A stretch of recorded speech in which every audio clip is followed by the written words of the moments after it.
Hola a todos, gracias por estar aquí hoy. Ustedes conocen el proceso de hacer las preguntas. Lo que sí le vamos a pedir es que mantengan sus teléfonos on mute mientras alguien hace una pregunta o responde, ¿ok? Hi everyone, good afternoon. Thank you for being here. You guys know the drill, so I will appreciate if you can keep your phones on mute while someone is speaking. Okay, so we are ready to take your questions. ¿Preguntas? ¿Alguien quiere empezar o no hay preguntas? Right, I'll go ahead and go first. I have 3 questions quickly. Mr. Risco, first of all, I want to, you were talking about in the public comment. Excuse me, this is Salud Santana Metro. Yes, thank you. You were talking about the plan of adjustment for PREPA. Is there a timeline for to submit this plan of adjustment? I know that you guys asked for a deadline to May, I think.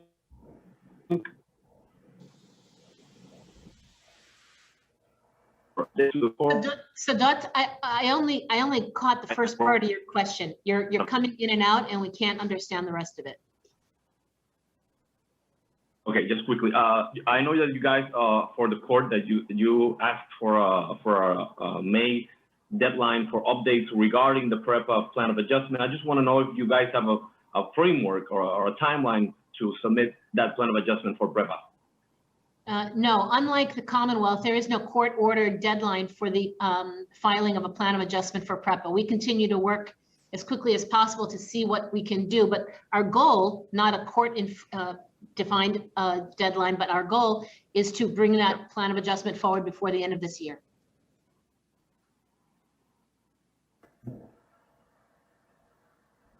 Okay, and regarding the contract, I know the governor was talking about the claims in the public arena, but I just want to know, what is your take on the postponement that has asked the legislature for this contract to enter in place? They have asked to postpone that transition to go until January of 2022. I just want to know your take on that, and why would the board oppose that in that sense? So the board does not believe that there's any need to amend the contracts. The contracts were reviewed through an extraordinarily careful series of approvals at the government, in the P3, at PREPA, at PREB, and at the Oversight Board. And so we want to move this transformation forward in accordance with the contracts. We don't see any reason for delaying the transition date. In fact, as you heard many board members today, I won't speak for them, many believe that transformation of PREPA is the most urgent thing that we have on our plate today. So we don't see any reason to try to amend the contract or delay the transition. And my final question is the board considering further action, again, legal action, to stop the increase in the freight transportation costs, as was highlighted in the meeting? Yes, we are continuing to work with every tool that we have possible under PROMESA to try and get that decision reversed. Number one, the Bureau took a decision and implemented a regulation without its review by the Oversight Board, which is required by PROMESA. Number two, we have a letter, I think, going out today asking again FOMB to stop implementation of the regulation that has not been approved by the board. It is, as we said today, an important thing aside from process. It is an important element to the competitiveness of this economy. It is something that affects every single purchased product, every single manufactured product on this island. And it is something that, frankly speaking, all 48 of the contiguous states has done away with this type of regulation. So to the extent that we are trying to develop our economy and compete with those same states, this makes us uncompetitive. It doesn't exist anywhere except Hawaii, I believe. So we will continue to use all the tools at our disposal under law.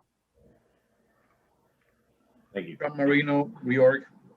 Yeah, hi. I was just wondering whether the conversations you're having with regarding PREPA are taking place inside mediation or outside mediation. And we are not in mediation on PREPA at this time. They're happening in an informal way.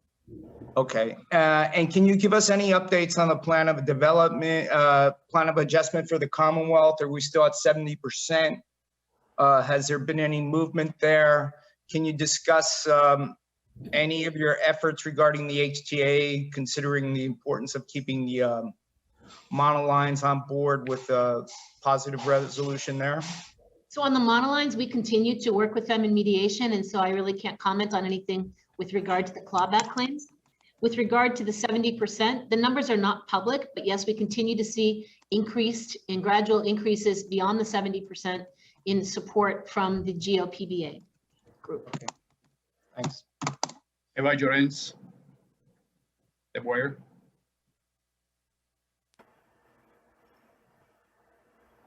Eva? Yeah, hi, can you hear me?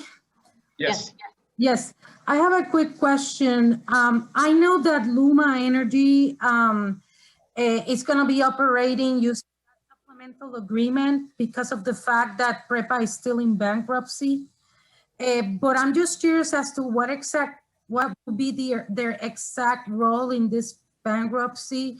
And the reason I'm asking is because there have been some remarks made to the effect that the supplemental agreement that PREPA has to finish bankruptcy in about 18 months or so, because otherwise Luma Energy might have a reason to cancel the contract if it doesn't get out of bankruptcy in that time period. So I'm just curious as to, what will be their role, and will they be participating in negotiations, or will have a representative in the negotiations leading to a PREPA agreement? They have no role in the bankruptcy. They have no role in negotiating with the creditors. Their role is solely what's limited to what you know in the agreement, which is operation of the transmission and distribution system. You're correct, they would be entering into the transition under the supplemental agreement terms, and you're correct about, I think, the 18 months. But as I said, we hope to be filing that plan of adjustment long before that, and hope that we will be able to confirm a plan long before that. We have a question. Can I have another question, if I may? Oh, well, never mind. Never We have a mind. question in the chat. We have a question in the chat from Cynthia Lopez of Note to Sell. I was going to that one. Says, I want an update on the $30 million clawback on the Department of Education payroll funds. Did the agency fully implement a time and attendance program? So the agency did fully implement the time and attendance program, although we had some procedures that occurred. We wrote the letter to the secretary describing a procedure that occurred that needs to be discontinued.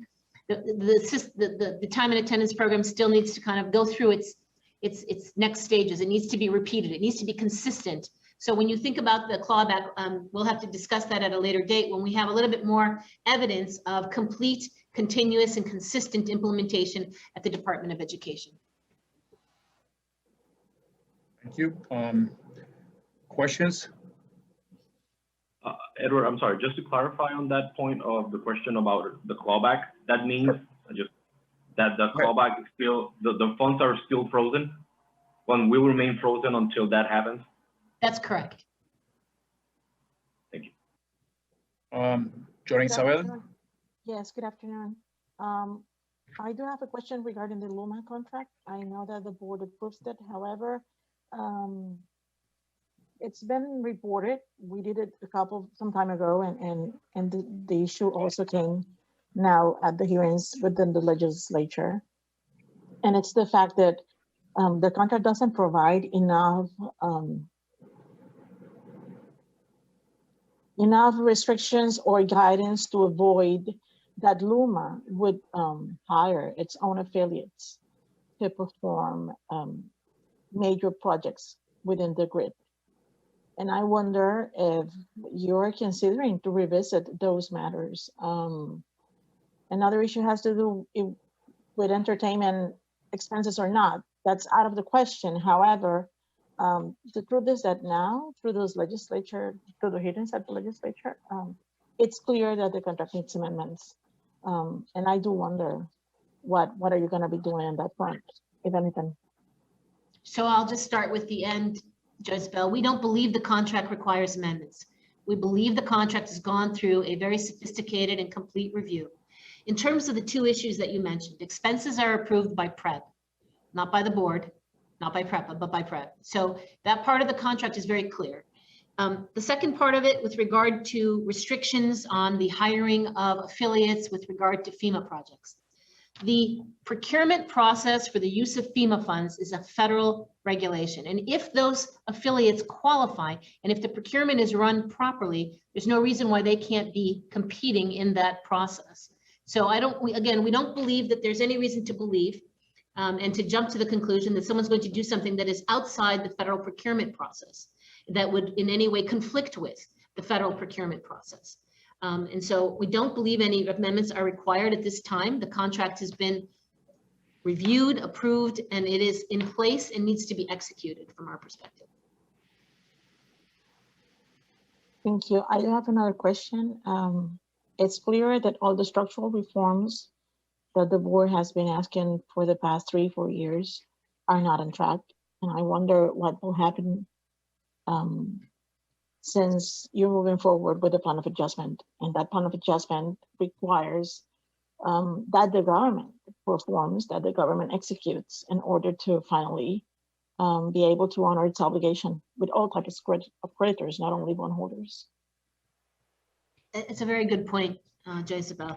In fact, you're correct. Those structural reforms are critical to the projection of revenues in the fiscal plan. And the government does need to implement those structural reforms.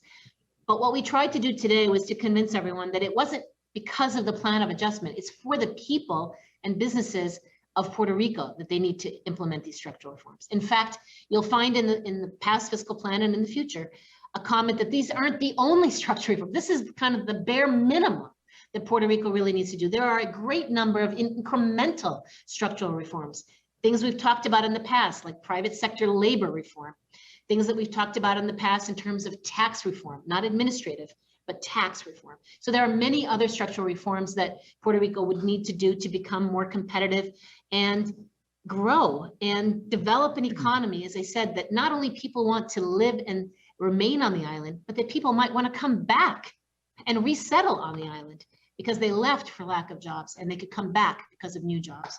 So Natalie? This is Andrew. Sorry. Just to comment quickly here. The question is correct in that implementing the structural reforms affects economic growth, which plays into the fiscal plan, which plays into the debt adjustment. But as Natalie said, the vast majority of the benefits of the structural reforms flow to the people of Puerto Rico. It is not reforming the business environment or the education system, the labor market, so we can pay more to off-island creditors. It is reforming all these things so that poverty will fall in Puerto Rico, so that people can have a better life, that they can raise their families without having to leave and go to Florida or New York. So the structural reforms are primarily there to benefit the people of Puerto Rico, not to benefit bondholders. Thank you. I do have another question, but I don't want to Go ahead. I have no more requests. So I just wanted to get some color in terms of the $45 billion related to the coronavirus package relief. I wonder, or if you have any data in terms of how much money finally has been allocated, how much money actual citizens, individuals have received in Puerto Rico out of those $45 billion, and the time frame in which Puerto Rico will receive that tremendous amount of money that I think was not contemplated at the time you were negotiating with creditors. So you're correct, Isabel. At the time of the last certified fiscal plan, we only had one portion of those federal relief funds that were included in the projections. Now the next fiscal plan will include all of the federal relief programs that have been received up and through the next certification. In terms of what has Puerto Rico received, if we look at the first group, which is the CARES Act federal relief programs, the slide that was part of the presentation shows what we believe has been dispersed. In terms of the CARES Act, of the 18 billion, we believe 15.2 has already been dispersed. In terms of the December package, we call it, of the CRRSA federal relief funds, Puerto Rico's portion was 7 billion. And frankly speaking, I don't have on that 7 yet what amount has been dispersed of the 7. We'll work on that and get that to you.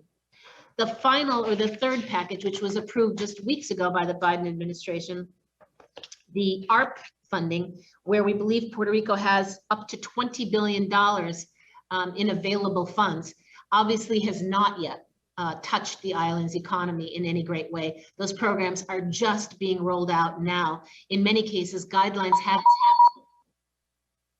haven't yet been published to determine what is eligible, what is ineligible, and we wait for those guidelines to be published by the federal government to know exactly how some of it can be used.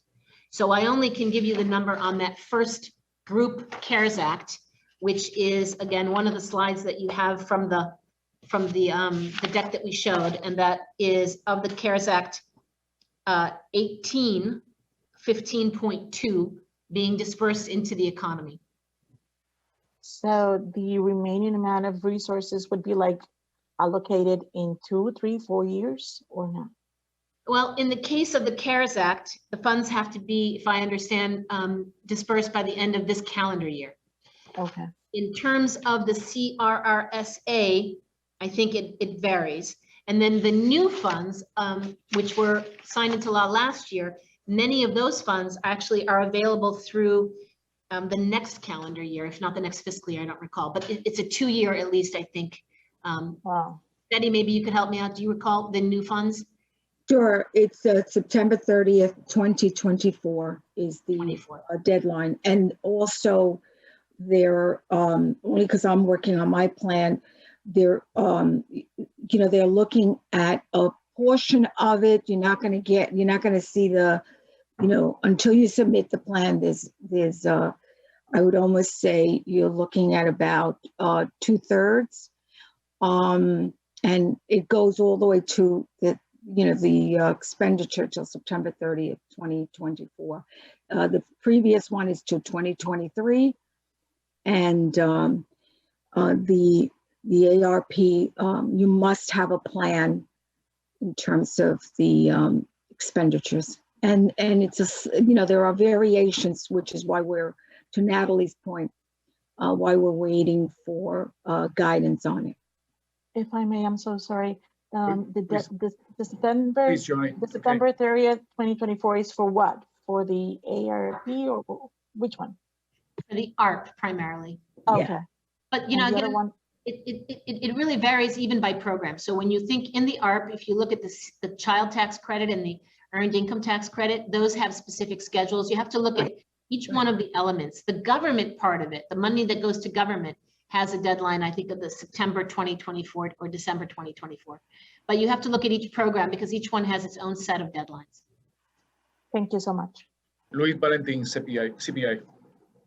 Yes, hi. I have like 2 quick questions on the implementation of reforms, but of the fiscal plan.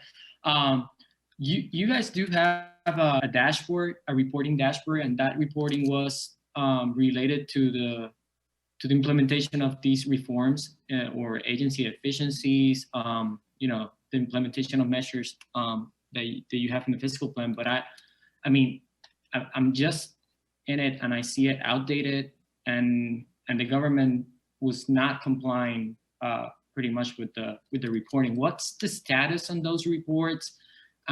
Will those reports be public? Because CBI, we had to sue the government and they were made public. They were considered public documents. And I just want to know what's the status on that reporting by the government on their implementation of reforms under the fiscal plan.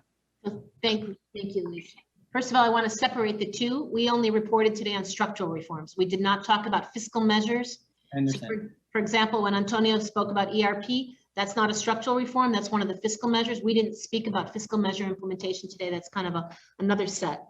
In terms of the reporting that you're asking about, you're correct. We used to have a dashboard that showed whether or not they were reporting on a regular basis, monthly, on their progress. Did they provide milestones? As the transition occurred in government, that reporting has kind of taken a pause, and it's only restarting now. As soon as we get restarted with the new government and the new agency heads or acting or designated heads in many cases, then we will start to update that report again. Okay, and what's the, I know that you guys only talk about the structural reforms, but it's also part of the fiscal plan, and in terms of the agency efficiency measures and the other set of measures, which are equally important in terms of your projections in savings. What's the implementation? I mean, I heard today that the government was behind implementing these reforms. Is that the same situation in terms of, what's the status in that? So fiscal measures are slightly different when you look at them. And the reason I say that is there are two things to keep in mind on fiscal measures. One is that those translate into budget reductions each year. A measure is assumed in the fiscal plan, the budget reduction is taken. Whether or not the government implements it is kind of a separate second issue. The budget reductions have been implemented, and the government has been living within the budget as reduced for those fiscal measures. But the fact is, as you just described, actually doing the measures that were supposed to be done to achieve those reductions in budget, that track record is varied. There's a lot of delay. There are some places where there's been improvement and implementation. So on the consolidation of back offices amongst the bureaus that became the Department of Public Safety, there's been great movement forward. In terms of other areas for consolidation of back offices between other government agencies, there's been no progress. For example, at the Department of Health, none at all. And it varies agency by agency. I would argue that whenever there is a business, I call it business, but wherever there's a need to kind of restructure the way government functions, improve business government efficiencies, that is lagging generally across all government agencies. Okay, thank you. Okay, we have a question from Noticel. Did the governor submit the revised fiscal plan? Not yet, but there are many hours left in the day. I believe Eva had a last question. Eva, you're up. Yeah, sorry, I apologize. I tried to make the question earlier. This is regarding the Luma Energy again. I know as a fact that PREPA maintains control of the federal funds and that Luma apparently will manage them. But what will happen once PREPA becomes divided into two entities, in GRIDCO and GENCO after June 1st? Will that have any impact in that agreement with FEMA that they will maintain on, that they will be the ones dealing with FEMA in terms of these federal funds? So let's just be clear. The ultimate grantee of the federal funds is the government of Puerto Rico. That's right, that's right. And the government of Puerto Rico is on the hook for any inappropriate use of those funds. In other words, 15 years from now, when the Office of Inspector General of FEMA comes to Puerto Rico and reviews, it's the government of Puerto Rico that is the grantee, not PREPA, not Luma. It is the government of Puerto Rico that's the grantee. PREPA is the sub-grantee, as you say, and PREPA will continue to exist as an entity, the owner of those assets, even after the creation of GENCO and GRIDCO, right? Mm-hmm. And so I don't know what FEMA's answer to the question would be, but my assumption is there'd be no change other than the fact that the management of the investment of those funds in GRIDCO will be Luma, and the winner of the RFP in GENCO, in the generation, will be managing those funds in the investment into generation assets. So if PREPA thinks that, the PREPA board members think that Luma maybe not managing the funds in GRIDCO, will they have any intervention at all? Or are they not allowed? Because my reading of the contract is that PREPA will have no decision-making power once Luma takes over. I don't think the contract says PREPA doesn't have any decision-making power, but it clearly establishes that it's Luma's responsibility to invest those federal funds. Also, just a quick, if we can get a copy of that letter that you sent regarding the freight increases, I appreciate it. That's all. Okay. Thank you. Freight increases? Sure, of course. Yeah, thank you. Thank you very much, guys. Bye-bye. Thank you all.